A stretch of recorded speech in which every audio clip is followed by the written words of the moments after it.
He gained global attention for his roles in The Office, Sherlock and The Hobbit, but Martin Freeman's latest role is perhaps his grittiest to date. Playing Detective Steve Fulcher in the real-life crime drama A Confession, the series follows DS Fulcher as he breaches police protocol to catch a killer. But is it worth the price he pays? A bit worried about Sian because we don't know where she is. Can't you just call on her mobile? Have you found her yet? Everyone's talking about her at school. Not yet, no, but I will. It's my daughter, isn't it? She's a second girl. He's a cab driver. We want you to tell us where Sian O'Callaghan is. I'm going to talk to him myself. You're breaching every code of practice. The minute he gets back here with a solicitor, Sian's dead. The defendant should have been taken to a police station. Do the right thing and tell me where Sian is. That whole story, the pack of lies. It's Fulcher's fault. How can this be fair? How can that be right? We have got to investigate this properly. And Martin Freeman joins us now. Welcome. This, we were just saying then, we're watching that BT, this is so up our street. A little different for you, though, I guess. A little different, I guess, in that it's a true life thing that, you know, it's a case that happened only a few years ago. And I'm playing a real person who I actually have access to. I've played real people before, but they're either dead or, you know, you can't get near them. But with Steve Fulcher, the person I'm playing, I was actually able to meet him and talk to him. And what was that like? it was really good. I mean, it was, from an actor's point of view, it was very useful, because if you're going to play someone, it's nice to actually kind of get inside where their head was at that time.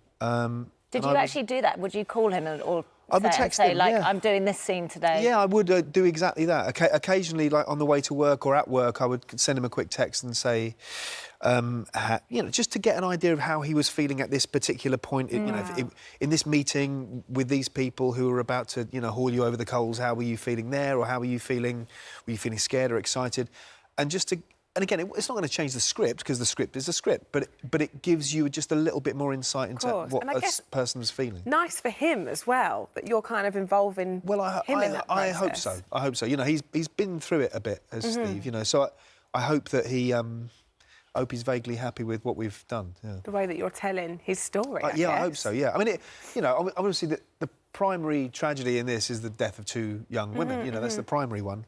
And the effect the devastating effect it had on their families, which is obviously most of us can't imagine. Yeah, of course. But you know, behind that tragedy, there is also something pretty bad happened to this guy who I think did something that most of us, most lay people, would think was a sort of logical, common sense approach. That he was trying to get a killer, a double killer. Yeah. You know. Well, it turns out to be a serial killer, exactly. Yes. And, I mean, the thing is it's something that we would think, well, we'd all do that. Yeah. But as a police officer, it's a big no-no.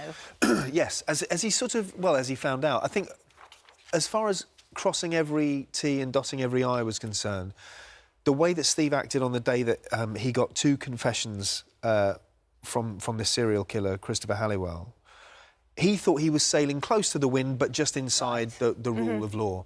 And as it turned out, that's not how it was. I think the Police and Criminal Evidence Act was brought in many years ago in the sort of bad old days when bad coppers could fit people up and put words in people's mouths and, if necessary, give them a kicking, you know. Steve Fulcher isn't one of those coppers, you know. He's a very good police officer and very well respected, but he did what he felt he needed to do at the time to potentially what he thought would save a young girl's life.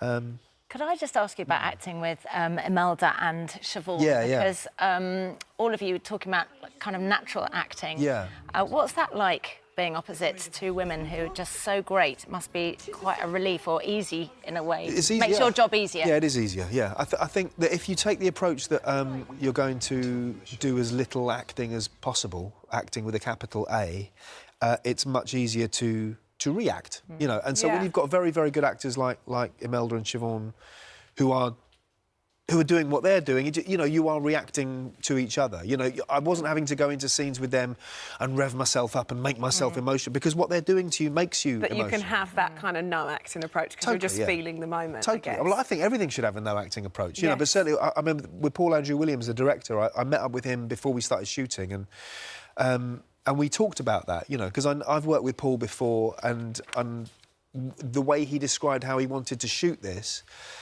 and how he wanted it to look, it was as close to reality as I suppose TV drama wants to get. Yeah. You know? It's very gritty. It made me think a little bit of Nordic noir, like that kind of real, very real. It should be real, I think. You know, again, I sort of think everything should be real, but certainly when you're dealing with such a sensitive story, sensitive, and the people are, you know, people who are deeply affected by this are still very much with us. So if we go in and sort of do some melodramatic version where everyone's howling at the moon, then that doesn't seem to serve the memory of the women who were lost, or their families. You know, the truth is bad enough. You know, the truth is horrific enough without us having to layer on loads of melodrama. Yeah. You know? Yeah. I wonder if there are any.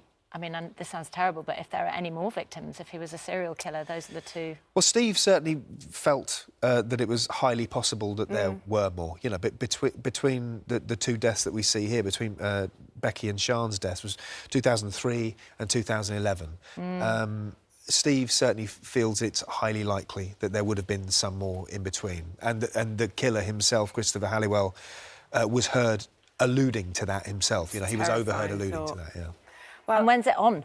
It's on 2nd of September. 2nd of September. I cannot. This is me glued. Me well, too. Good. Losing 6 weeks of on. Well, I hope you like. I'm very happy with it, and it takes a lot to make me happy with my own work. Thank you, Martin. That's a good thing. Thank you very much. Thank you. Thank you.